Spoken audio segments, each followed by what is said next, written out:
Okay, so what I'm talking about today is energy policy, and my consulting job, a large chunk of it, I work for the Institute for Energy Research.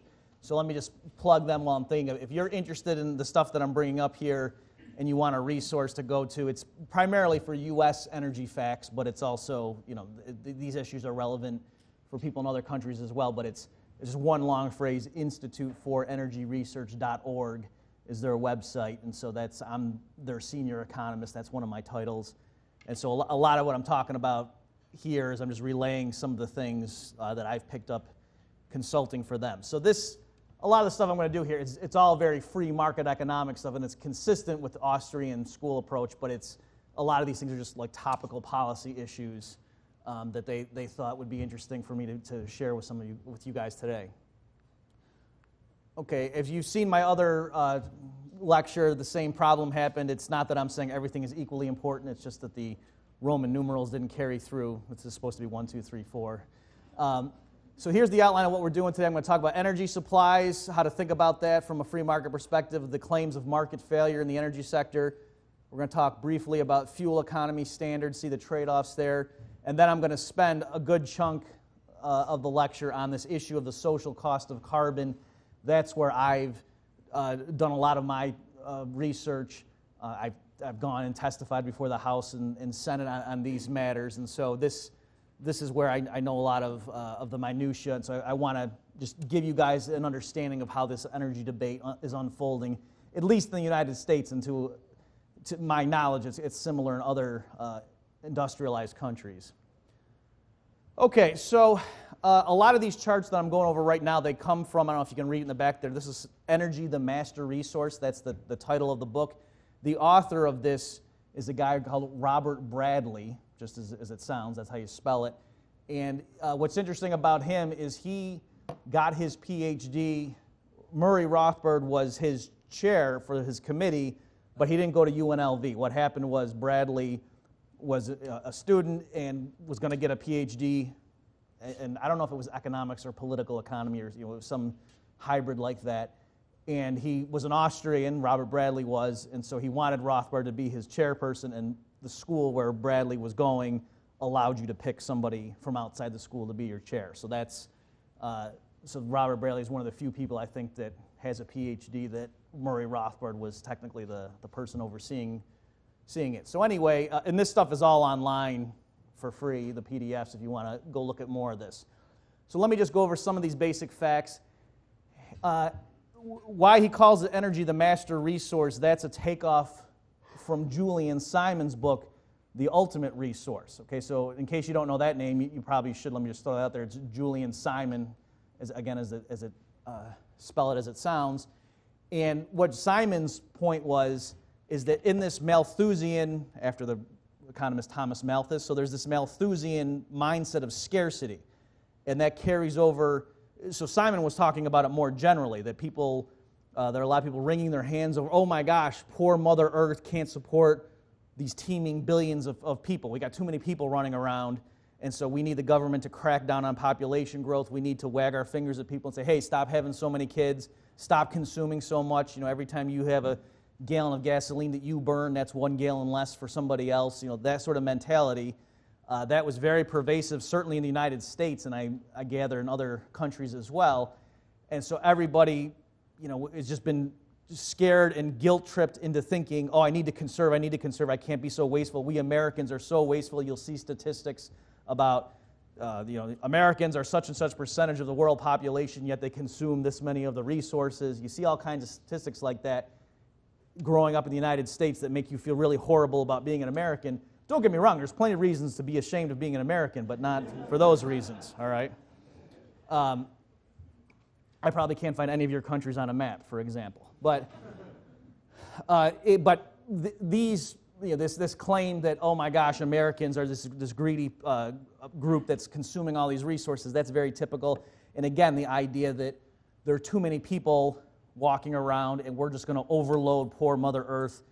She can't support all this, all right? And naturally, how do we solve these problems? It's not enough just to write books and warn people. You need the government to come in and enforce your notion of morality or sustainability.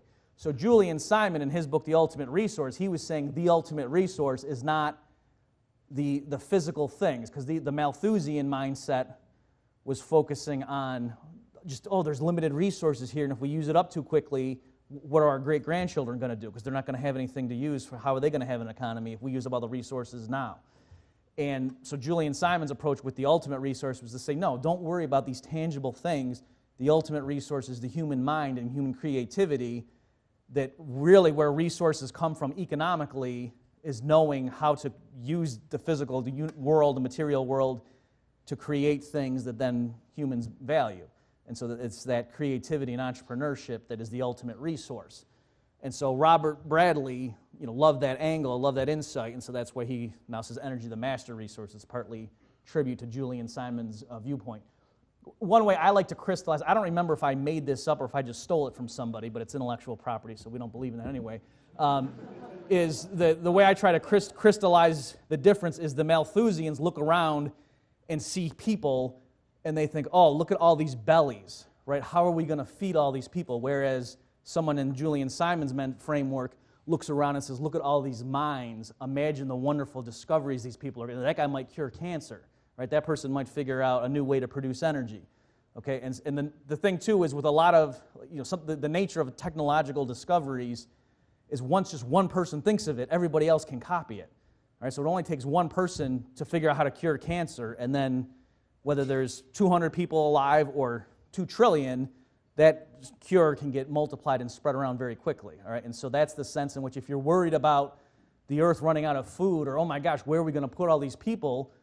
Well, actually, maybe the right solution is to say, well, let's have as many kids as possible, because maybe one of our grandkids is going to figure out how to make a cheap way to make ocean or cities that float on the ocean. He'll come up with some, or she will come up with some discovery that will make that very cost-effective, whereas right now it would be too expensive to try to just put millions of people floating around on the oceans. All right, so that's the difference in mentality. And you see empirically that Julian Simon's approach pans out. And so that's what Robert Bradley's doing here in this slide.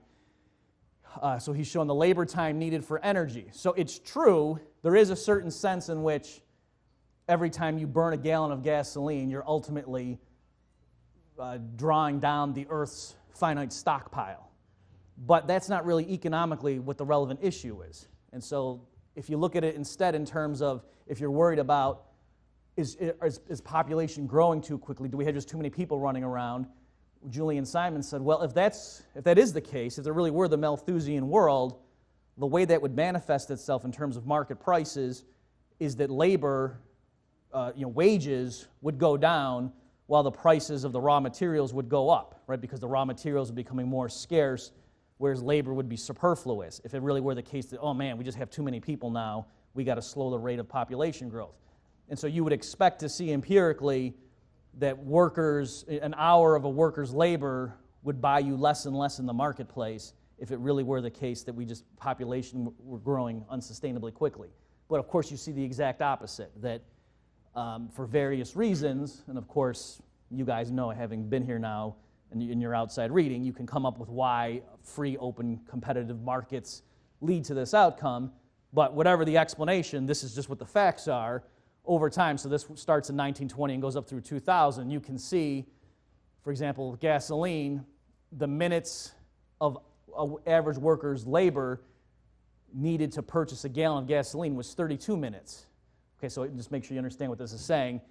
What that means is back in 1920, the average worker's wage compared to the average price of a gallon of gasoline, I think this is for the United States, you had to work for a little bit over half an hour in order to earn enough wages to then go buy a gallon of gasoline.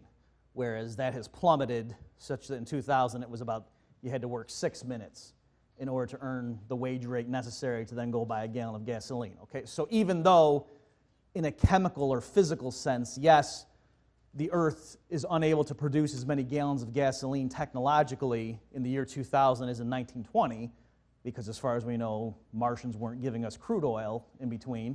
Nonetheless, it was economically easier for a worker to go get a gallon of gasoline.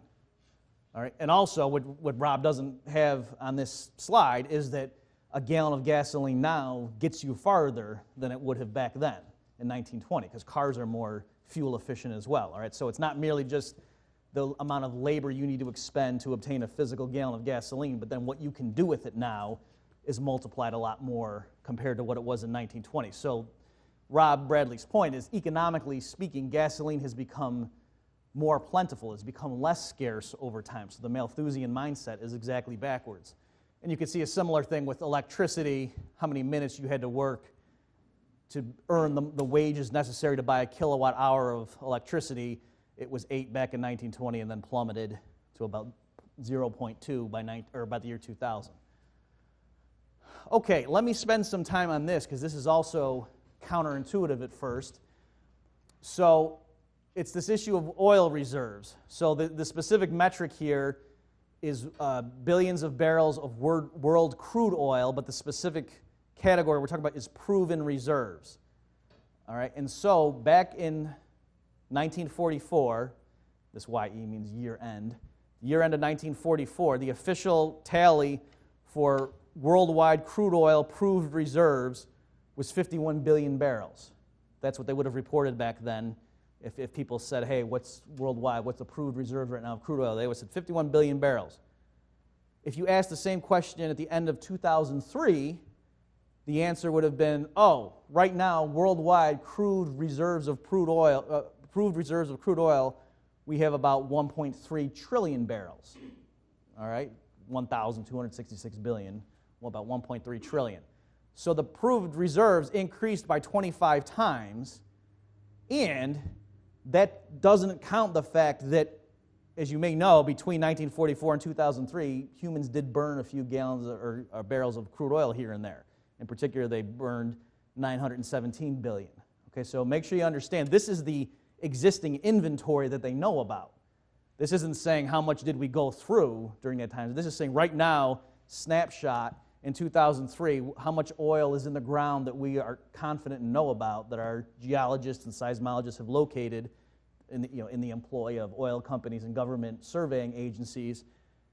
It's about 1.3 trillion. So it increased 25 times, even though during that same time interval, globally, this is how much crude oil was taken out of the ground and consumed, refined into gasoline and other fuels and so forth. Okay, so how is that possible? Because at first, that seems physically impossible. It's because this concept of proved reserves does not mean how much oil is literally contained within planet Earth. No, it has a much more specific meaning and a definite meaning that these are oil deposits where experts from the oil companies and certain government agencies go out and they have various techniques that have improved over time. But way back in the early 1940s, they used different techniques. Now they have planes using different measurements and satellites to give them a more accurate idea.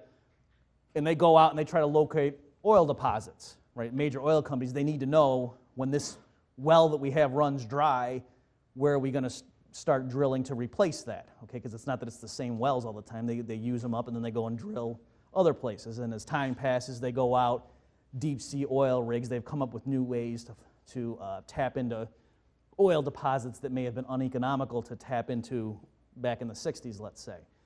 Okay, so the point is that humanity has located and now has on deck a lot more, 25 times more than it did back then. And so if you stop and think about it, that actually makes perfect sense. As for an analogy, it would be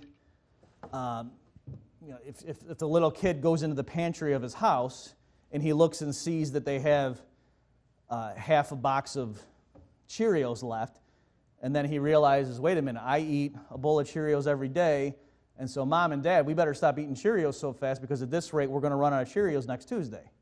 And so I got to now just cut myself down to half a bowl a day because I don't want to run out of Cheerios next Tuesday. And of course, that mentality of that finite mindset, the mom would just say, well, no, if that happens, we just go to the store and get more. You just focusing on the amount of Cheerios in the pantry is not the right thing to be looking at. We can just go fill it up as that runs down. So it's the same thing here, that the oil companies make forecasts and they know as the located proven reserves out there, as those get drained down, then it makes sense, it's profitable to then spend money to go do more research and exploration.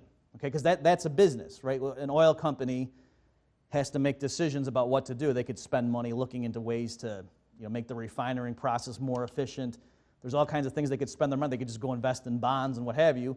And one possible thing is, should we spend an extra $10 million sending out more, getting more satellite coverage, or going and sending out a ship into the ocean and exploring, or drilling, leasing land from the federal government in a certain area where we've found oil before, near there, and drilling test wells and seeing, do we think there's oil down there? Okay, so they have to spend money. They don't know where it is. They're not sure, and so they have to go explore, and that costs money, and so it's a cost-benefit calculation to see, is it worth right now spending more to go find more oil? All right, so that's the way it works. And again, this actually, when you think through, this makes total sense, because why would it go up? Why is it not just replacing to keep it steady? Because annual consumption of crude oil has gone way up from here to here. Right? And so if you looked at a retail store, for example, a store that, sells toys, let's say, not only would they do more business as you get into November and December because of the Christmas holiday, not only would they sell more toys in November and December compared to like August, but probably the amount of toys in their inventory, even the number of weeks of toys in their inventory, would probably be bigger, certainly going into the Christmas season and maybe even afterward, because as their turnover increases, they want to bulk up to make sure they don't get caught and run out, and have people wanting to buy the toy and then it's not that they don't have it in stock, right? So they might even quite rationally bulk up their inventory and even have a greater number of weeks of toys based on current selling rates as they go into a busy period. So the same thing here. It rationally makes sense that oil companies, as the rate of consumption from their end clients goes up, they want to enlarge the buffer that they have of oil that they know is there, and it just will take a few years to get to get it into the pipeline, as it were, or quite literally to get it into the pipeline. Okay, so that's make sure you understand that. To give you a specific example of this, in 1980, and to see why the Malthusian mindset is very misleading. In the year 1980, if you looked at the amount of proven worldwide crude reserves and then looked at the worldwide consumption of crude that year and divided, the answer was about 25.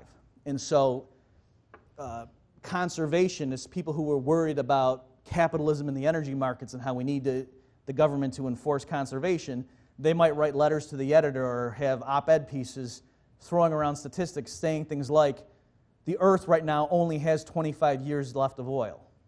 Okay, and again, what they mean by that phrase is the amount of oil reserves we know about, crude oil reserves, then compared to how much are we using this year, and oh my gosh, we only have 25 times that, so we only have 25 years left of oil. And so they would lead people to believe that the earth would have run out of oil around the year 2005. Okay, does everyone remember when we all ran out of oil in 2005? Right, and that's why we stopped using oil and we had to switch to electric cars. All right, so that's obviously not what happened. So I'm trying to get you to see what's utterly misleading about that statistic, and you'll see those kind of statistics all the time. Okay, this question, will we run out of oil? That's actually a very interesting question. First, let me just explain this slide, and you can see the empirical facts, but then I want to walk you through the logic of it, because it's actually a really interesting theoretical question. You see how markets work. Okay, so as far as the slide goes, and I realize in the back you might not be able to totally see this. By the way, just so you guys, in case they didn't announce it, all of our PowerPoints are accessible somewhere. All right, that probably doesn't help you, right? You probably need a more specific answer than that. But, yeah. Okay, the Academy. Okay, so if you ever need to see a slide, or I saw some people come up taking pictures. I mean, you can do that if you want, but there's also, you can get the actual slide. So you can see here, based on the type of resource you're talking about, there's plenty of evidence. So these statistics say years worth. Well, obviously, it's not that you go and look in the ground and there's a year's worth of oil, like that dimension. What does that mean? No, there's physical amounts that they know about, and then they're saying based on this year's current rate of consumption, and you divide, that's where they're coming up with this metric, years worth. So in terms of crude oil, it was about 40 years. Now, again, this chart, I think, is circa 2003. So the numbers are in the same ballpark. They might have moved a little bit I'm just grabbing this because I like the way Rob presented it in his book. Crude oil resource. So resource is a broader definition from the term reserves. So resource is broader, meaning seismologists and geologists, they think that the oil's there, but they're not as confident. It's a broader range of confidence. This one in particular, where'd my laser go? This one means like they even at current market prices, they can bring it to market and everything. And some of these broader categories mean, well, it wouldn't be profitable to do so, but we know the oil's there. Okay, so you can see how it goes up depending on how broad you want to make it. And back when Rob produced this idea of shale oil was not as economically feasible to develop, whereas now with innovations in hydraulic fracturing, or what's just called fracking, and horizontal drilling, where they can drill down and then make the thing take a right angle and go this way and tap into deposits that otherwise would have been hard to reach. That's part of what's going on in this. You may have heard like the boom in shale and so forth.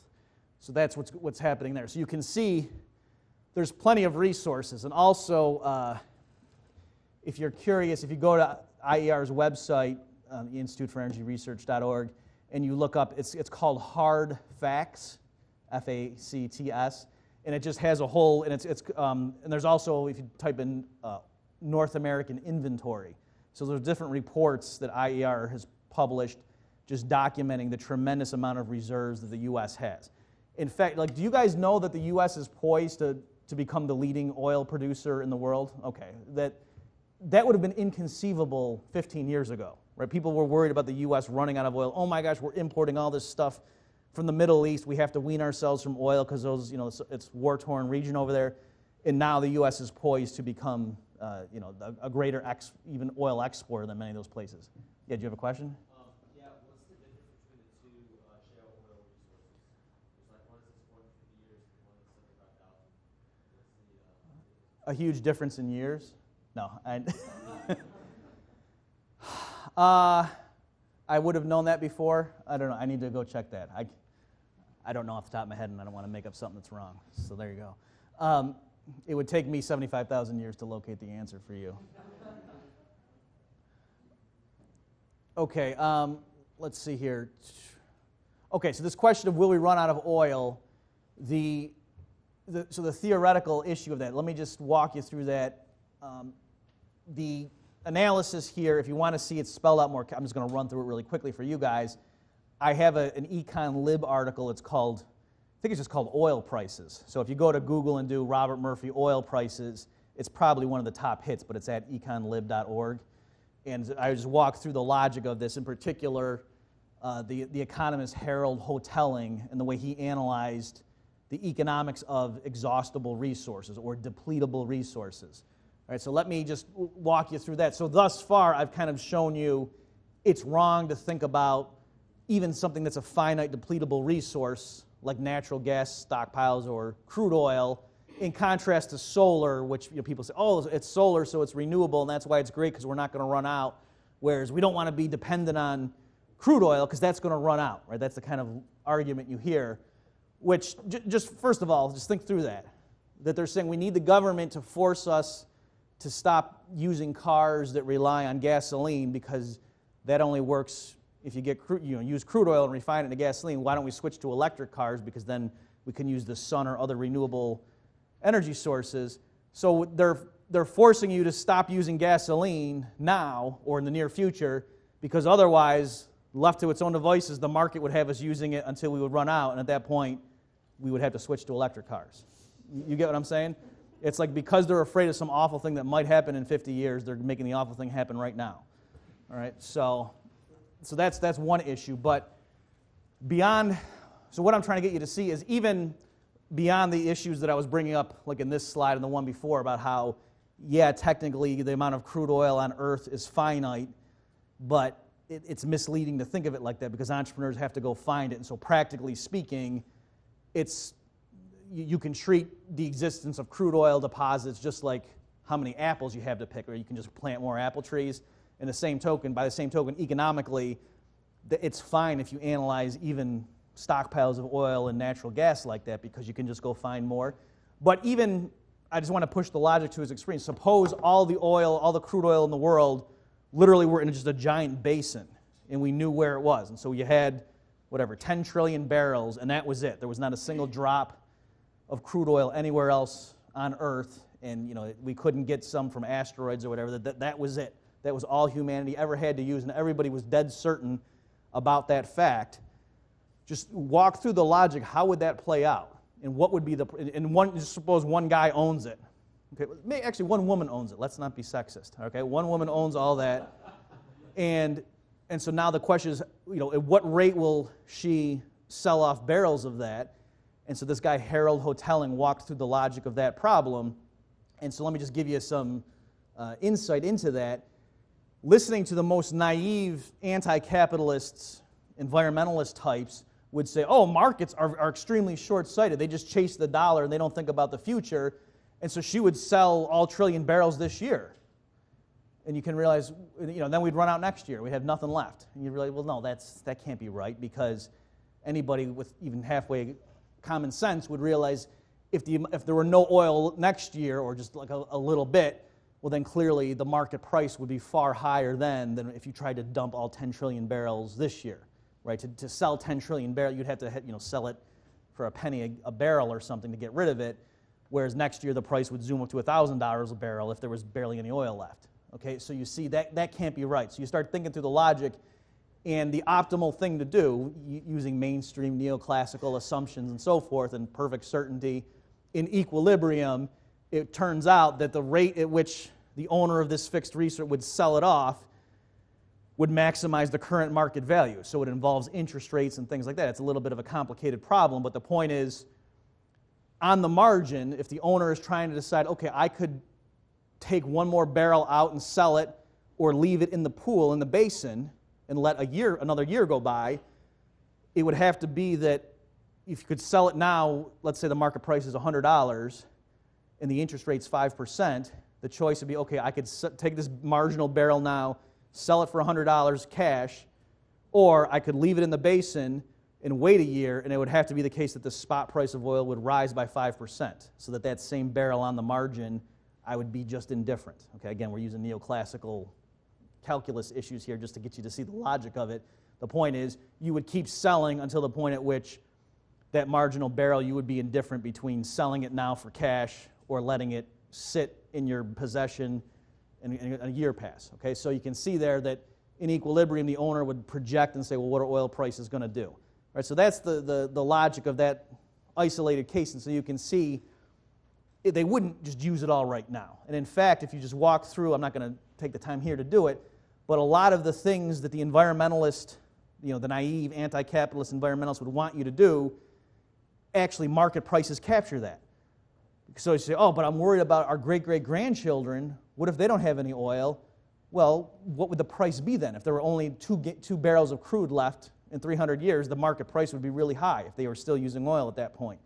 And so then you can just work your way backwards and realize that market prices give you that outcome. The reason you're not selling now as the owner isn't out of altruism for future generations. It's because you realize I can earn a higher rate of return by holding it off the market because prices are going to move in a certain way. And you can say, oh, well, that's kind of arbitrary, and isn't that expecting a lot from the entrepreneurs? Well, there are things like futures markets and even more sophisticated derivatives like put and call options and crazier, more exotic things. If you want to read up on that aspect of it, I have a Mises.org article called The Social Function of Futures Markets, I think is the title. And there I go through an oil example and spell out what I'm telling you right here. So you can see how is it that if some people think the market's using oil too quickly, or people are being too optimistic about how much oil they think we have, and actually I think we're going to run out of oil and be surprised compared to what everybody else thinks, well, then you would have an incentive. The way you could profit from that knowledge, if you're right, is you could go buy oil futures, or you could buy oil call options, or things, or even more exotic derivatives, and then you would profit from that. And it's not just that you make money off of our suffering. The very act of you doing that would push up the spot price of oil today, and so would cause people to economize more. So people would have an incentive to go, people who are on the margin between buying an electric car versus buying a conventional gas-powered car, if crude oil goes up in price and so gas prices go up at the pump, now you're more likely to buy the electric car. Okay, so all the kind of things that environmentalists worry about, market prices can handle that stuff, and in fact do so in a much more efficient way than presumably a politician who just has to get reelected every few years, right? That you have a built-in incentive to really consider the desires of future generations because of their spending. So it's not out of altruism, it's just the issue of consumer sovereignty, the way Mises talked about it. Okay, so let me just round out that discussion. So this issue of will we run out of oil, my answer is no, of course we won't, but that statement is neither optimistic nor pessimistic. Because if you think through the logic of that, you have the 10 trillion barrels in the basin, and then in equilibrium it starts getting drawn down, what would happen is the total amount we had used would go like this, from your perspective. So like if this is 10 trillion and this is 0, it would go like this, and it would just asymptotically approach 10 trillion, or in other words, the amount in that basin would just shrink down, but it would never quite run out because the price would just keep going up and up, and so that at the end there it would just get far more expensive, and so everybody who used oil as its price went up would naturally just start shifting into other options. Okay, so that to say we would never totally run out doesn't mean, so everything's fine. It's consistent either with catastrophe or with a great standard of living because we're finding out other technologies to replace crude oil. Okay, let me skip this. So the same thing, in terms of coal in particular in North America, there's just an outrageous amount of coal that could literally power what we're doing for centuries at current rates of consumption. Okay, how much time we got? Let me skip this slide. I don't want to get bogged down. Okay, government and energy markets.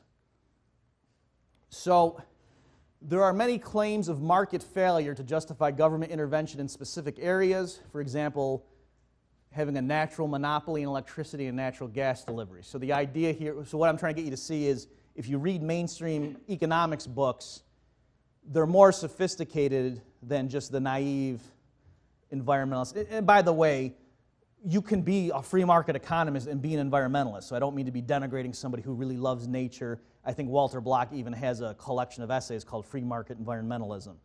And so when I'm saying environmentalists in this lecture, I'm just using it for shorthand. I'm sure you guys know the mindset that I mean, the people who think that capitalism is inherently antithetical to the preservation of nature and so forth.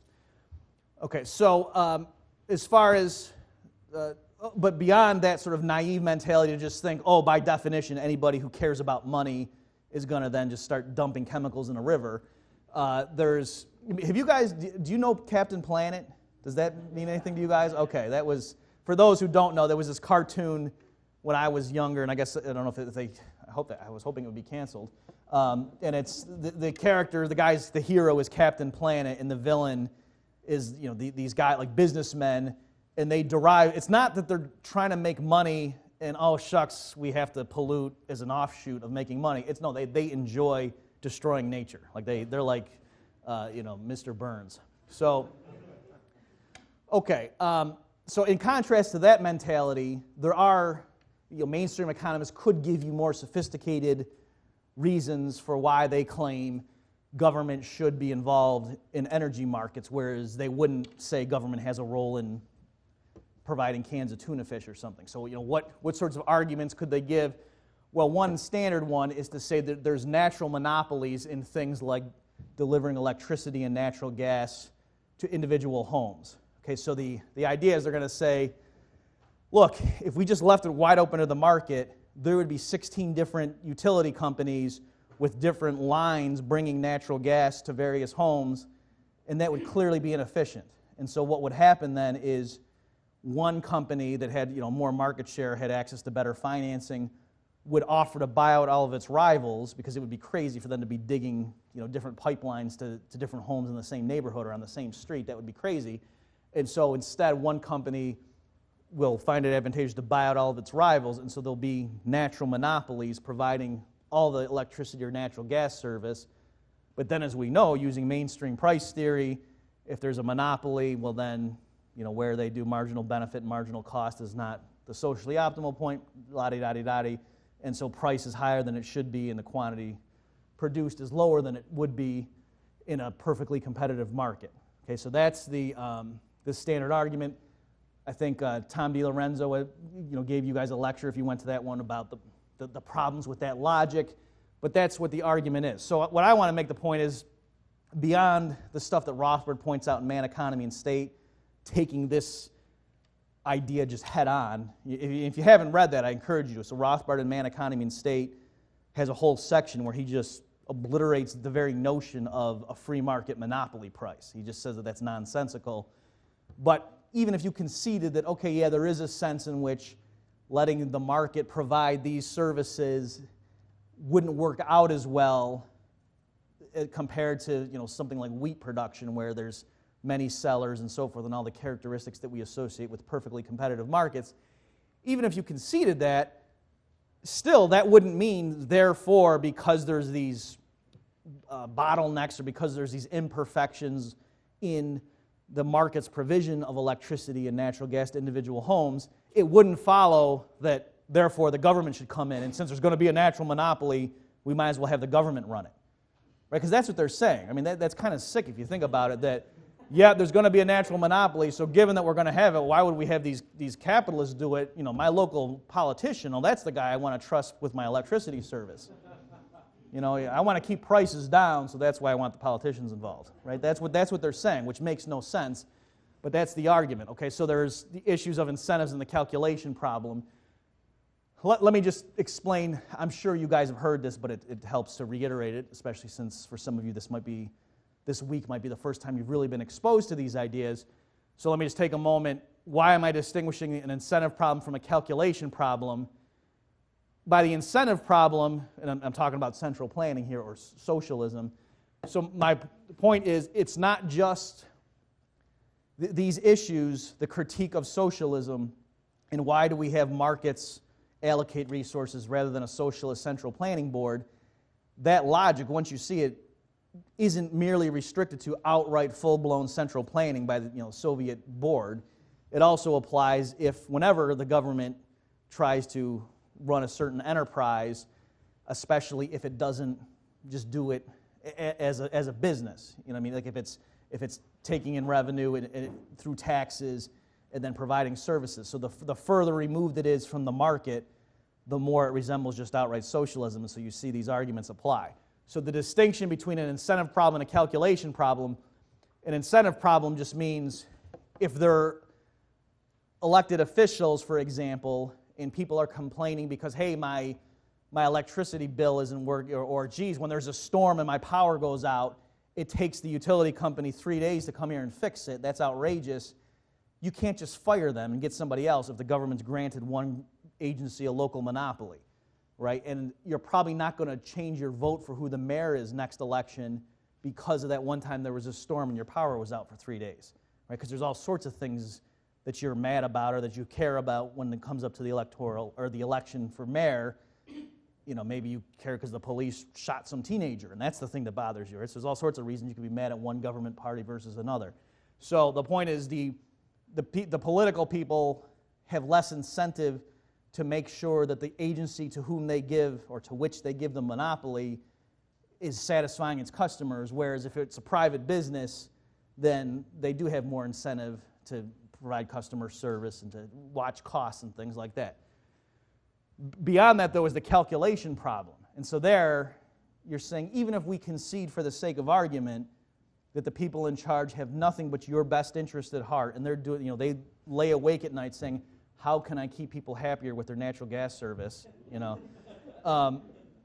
if they were doing that, and then even if they bring in all the best experts to advise them and say, there's various ways we could deliver natural gas to these homes. We could build pipelines under the ground. We could do this. We could do that. There's all sorts of things we could do. Here are the options. Nonetheless, the further you get removed from genuine market prices and open entry and competition, the less they know, even after the fact, are we doing this in a sensible way? Are we making an efficient use of resources? They honestly wouldn't know the further they get removed from genuine market prices because, again, the test is profit and loss. And so if the government's taking over more and more areas of that, then they don't have market prices, they don't have that feedback, so they just don't know. They can look mechanically Well, we're using this much steel and this much blah, blah, blah, and this much labor power, and we're providing this many units of natural gas to our customers, but would they say, is that a good thing or a bad thing? They would have no way of knowing. Okay, so do beer companies have rolling blackouts in the summer? Have you ever heard of that?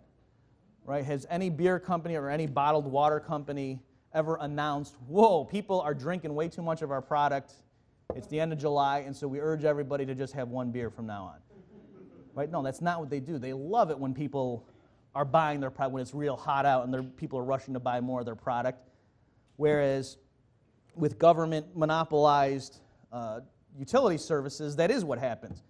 That you will get lectured. You'll have radio spots and so forth, and the mayor or somebody will come on, the person running the local utility regulation board or regulatory board will say, it's so hot out right now, people are using water, please conserve, think about, don't water your lawn, don't wash your car right now, just reserve it for essential uses. They might even say, don't take a shower every day, things like that. So that's what they do. And in fact, in some places, it's not just a helpful suggestion. They will actually post, if there's an actual water shortage, and they'll have some official bureaucratic way of defining when that is, and they will have specific rules about, I'm not making this stuff up in case you haven't encountered this, they'll have things like, you're only allowed to water your lawn if your house is an even number and it's a Wednesday. Things like crazy arbitrary rules like that because they have to artificially contain the consumption of water. Why? Because they're not letting the price of water rise to its market clearing level. Okay, so that's the fundamental difference. I mean, I hope you can agree with me that there is this crazy difference in outcomes, but what's the source of it? The ultimate source is they're not letting the market price form, right? That they're holding the price down, and that's why the public foolishly would support government intervention in these markets. The average person, if you said, hey, should there be a totally open free market in water, they would say, no, because water is essential. That's crazy. I want to make sure I have access to water. And I don't want some monopolist charging me $1,000 a gallon because he has to, because otherwise I'll die if I don't have water. So if you let the market do it, I'd have to pay all my money for water. And of course, that's not what would happen. Because it's easy to get people water, and the water would be much cheaper if it were totally delivered by the market, and you wouldn't have this craziness of the supply being interrupted at the very moment when you want it the most. Right? It's not that your air conditioning goes out in the winter; it's the air conditioning goes out on August 1st when everyone's sweltering. Okay, so I'm kind of running out of time. Let me skip some of this stuff. Okay, trade-off in CAFE standards. So this stands for corporate average fuel economy. And so what this means in the United States, these are regulations that the U.S. government puts to mandate certain minimum fuel economy standards in automobiles and light trucks and other vehicles. So the idea is the government saying to car manufacturers, we don't like the number of the miles per gallon, or which you guys would say kilometers per liter, is that what you would say in Europe, that you get for gasoline in the vehicles that the market would choose, and so we're going to raise it. So it forces automobile manufacturers, if you're selling in a U.S. market, to make the engines more fuel efficient, meaning they get more miles for every gallon of gasoline they burn than would otherwise be the market outcome. Okay, so there's lots of problems. What's the rationale? It used to be to conserve energy, like back in the late 70s and early 80s.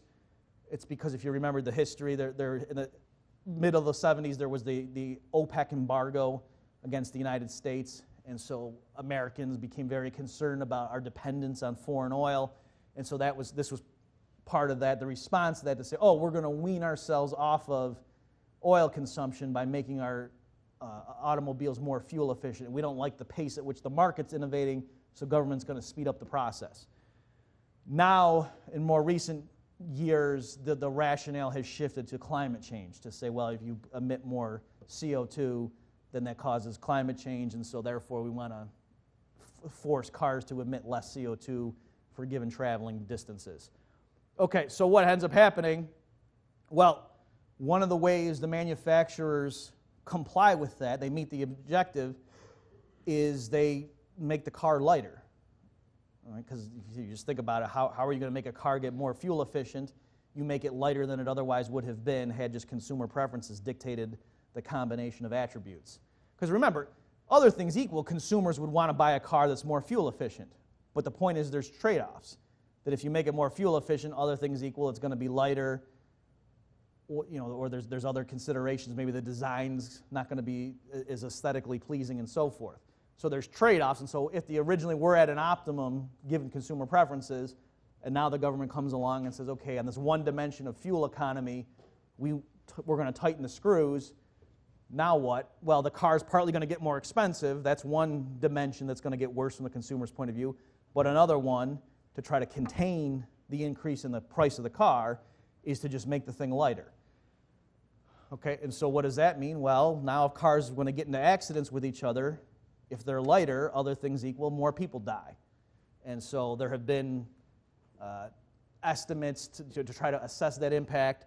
And so I've seen some ranging from 42,000 up to 125,000 traffic fatalities. Okay, so in a very real sense, these standards, it's not merely that it makes cars more expensive than they otherwise would be, it actually results in many tens of thousands of people dying who otherwise would not have died.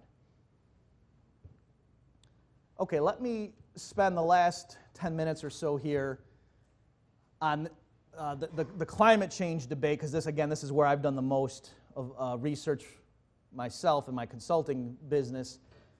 So the issue here is what's called the social cost of carbon, or the SCC. And so what that is, the definition of it, it's an estimate of the monetized damages associated with an incremental increase in carbon emissions in a given year.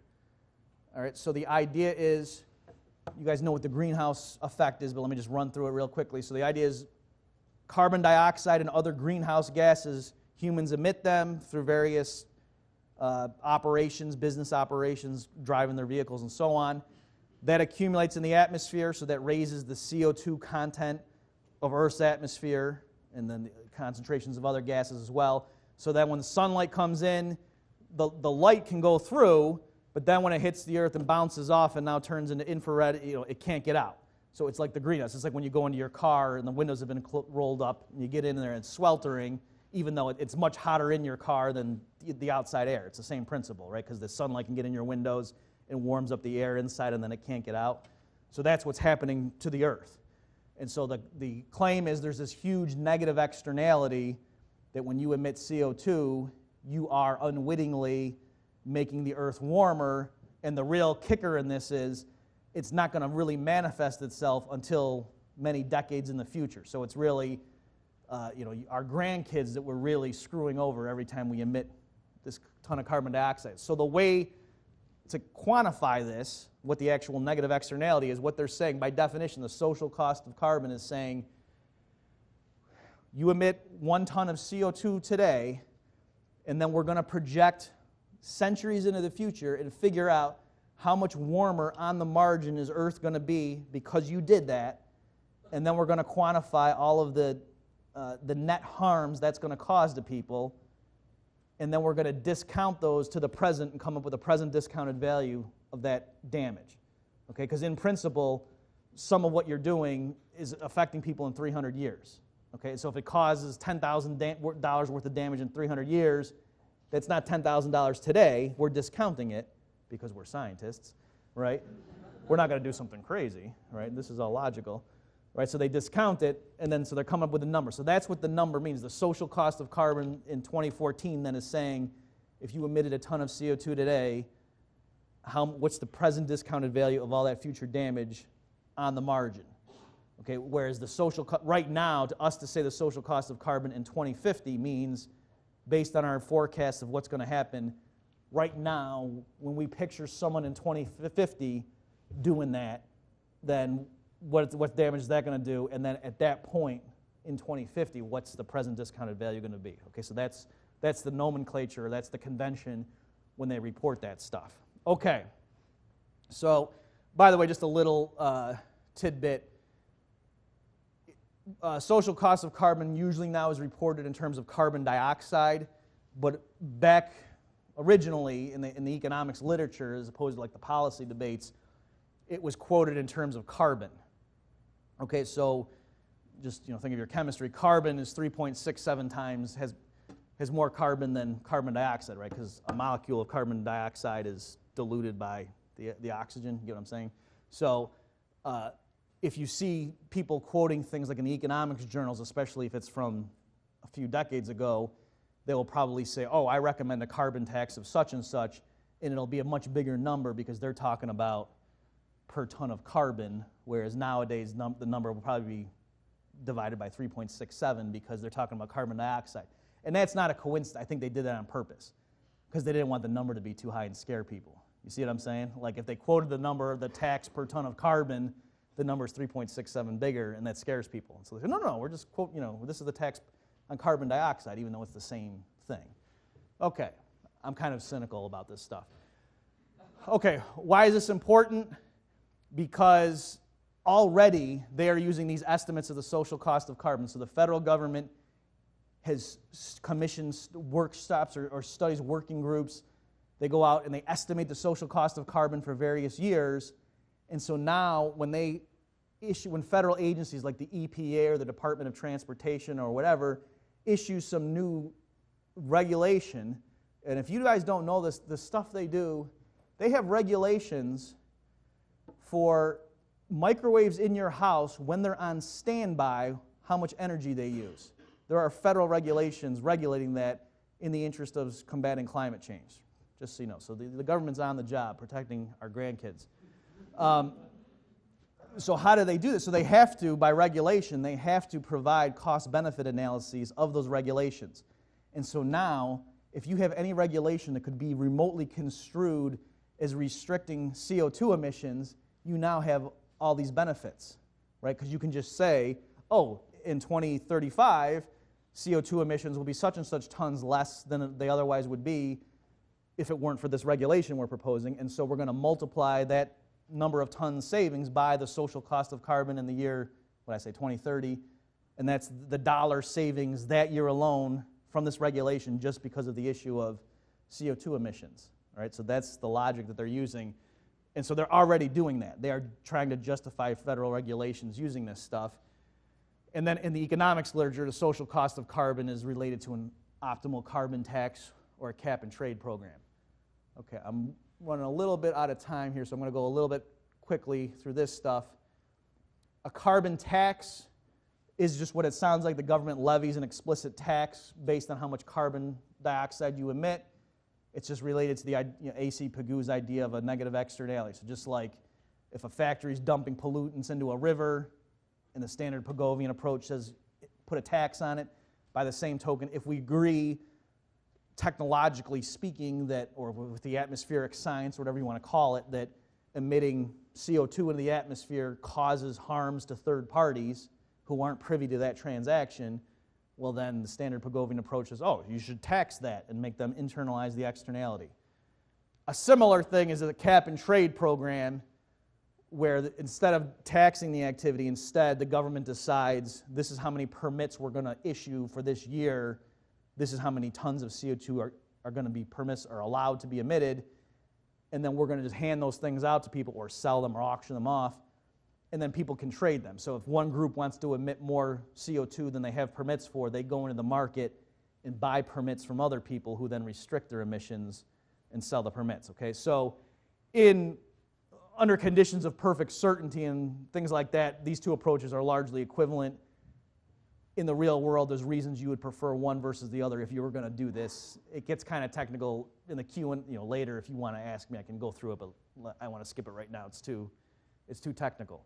Okay, to give you a ballpark idea, these are the numbers the White House Working Group put out in May of 2013 for the social cost of carbon at various years. So you can see it goes up as it gets later in the years, and that's for two reasons. One is, like in 2050, if you emit a ton of CO2 then, the idea is at that moment you will be causing $71 worth of future damages to earthlings, present discounted value as of the year 2050, whereas in 2010 it was only $33. So why is it going up so much?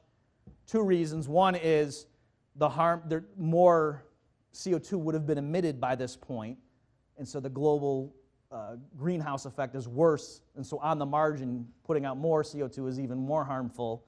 So that's one reason. The other thing is that you're closer now to all those bad damages, right? So because back here, most of the bad damages aren't kicking in for another 50 years at least, whereas here, in the world of the computer simulation, you're already starting to experience the harms, and so that since they're closer, they get discounted less heavily. Okay, so that's why they go up. So again, right now, the federal government is using these numbers in cost-benefit assessments of proposed regulations, and that's how they're deriving social benefits if they restrict emissions, because they're saying, like in the year 2030, a ton of CO2 dings humanity by $52. And so if you somehow reduce it, you just saved everybody $52, and so that's a benefit. Okay, now that you understand how this is being used, let me just take the last few minutes to show you something that might surprise you. You've probably heard the science is settled. The IPCC, the Intergovernmental Panel on Climate Change, is the consensus of scientists on this, and anybody who disputes this stuff is a denier. Right? They actually use the term a climate denier, of course, alluding to a Holocaust denier, right? And so that's the terminology they use. And so the stuff I'm going to show you might surprise you. Okay, first of all, using the peer-reviewed literature, there are plenty of models suggesting that there's initial benefits of global warming. Okay, so this comes from a compendium by this guy Richard Toll, T-O-L, and he's one of the pioneers in the field. And so I think he revised this graph since then, but I'm just showing you just qualitatively. You can see he was looking at various estimates, and so this is showing climate change by degrees centigrade. And so this zero line, these are benefits. Okay, and so the point was up until about 2.25 degrees centigrade, global warming for a lot of these models was showing benefits, and only eventually that it turned down. So why would there be benefits? Well, if you think about it, if it were the case that right now any global warming was automatically conferring net harms, that would be kind of a coincidence. That would mean right now the Earth was like at the optimal climate, or like optimal temperature. And so there's no reason to expect other things equal. Why, if it got a little bit warmer, why would that all of a sudden make us worse off? Maybe it would make us better off. And so if you go through and quantify, you can come up with all sorts of benefits from having a warmer planet. That there's certain regions where they can plant crops at different times, things like that. There's fewer people will die from cold in the winter, stuff like that. And so it's not obvious that it should just be negative consequences if the Earth gets a little bit warmer. So that's that's what's in the literature, that there's plenty of studies that found, no, for moderate degrees of warming, it actually would confer net benefits. And so if that were true, you would want to subsidize CO2 emissions using the Pigovian logic. Right? Say these coal-fired power plant operators are selfishly not taking into account the full benefits of emitting CO2, and we need to subsidize them because capitalism doesn't work. Okay, here is, so Toll in a different paper in 2011 gave a list of different estimates of the social cost of carbon in the published literature over time. And so each dot represents a point estimate of what the social cost of carbon was. So notice the points get more dispersed as time passes. And look at, like in 2005, look at the huge range. It goes from $120 down to a negative amount. So these negative ones mean the social benefit of carbon emissions. Okay, so my point in this is if you asked chemists to show the estimates of the charge on an electron, it wouldn't look like this. It would be extremely focused because they're all pretty sure as to what the charge on an electron is, and they're disagreeing on the 100th decimal place or something like that. Whereas you can see they're all over the map here because there's different assumptions. Just the nature of what does it mean when they estimate the social cost of carbon.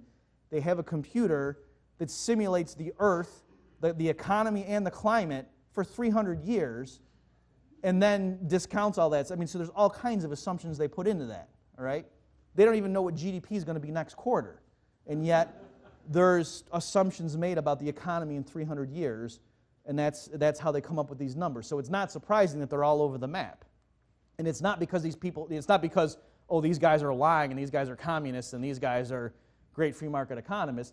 Probably they're all communists, right, these guys in this field. But my point is, in this stuff, especially, in general, if you want to hire me as a consultant, I can give you any number you want, right? But obviously certain things I wouldn't do just because I'd have moral problems with it, but you can come up with a model that spits out just about anything, and you're not even lying, because in economics, the way they do those simulations and things, they have to make assumptions, and you know, well, if I assume this, the answer is going to go like that. And so if the client wants the answer to go like that, I'm going to assume that, right? So that's how it works. Okay, hang on, let me see here. Okay, let me just do one more thing, and then I'll let you guys out of here. Okay, let me just focus on this slide. Last thing. Okay, there's plenty of stuff wrong with this. Let me focus on one issue. Global versus domestic. The federal regulations require that the government report cost-benefit analyses in terms of impact on Americans. And so if you think about what I was saying, the social cost of carbon was not, that's a global figure. They're looking at impacts on humanity. So they just flat out ignored what the Office of Management and Budget's own rule was when they reported this stuff. And if you actually did what the rule said, you could see what it actually would be, right? It's like 10%, there's a range they gave, but if you adjusted their official figures based on the impact to Americans, and so that's just one point to say that, in terms of cost benefit for Americans, these rules don't pass that test even on the face of it, okay? So imagine that the government doesn't even follow its own rules. I hope you guys were sitting down for that. Okay, I'm out of time. Thanks, guys.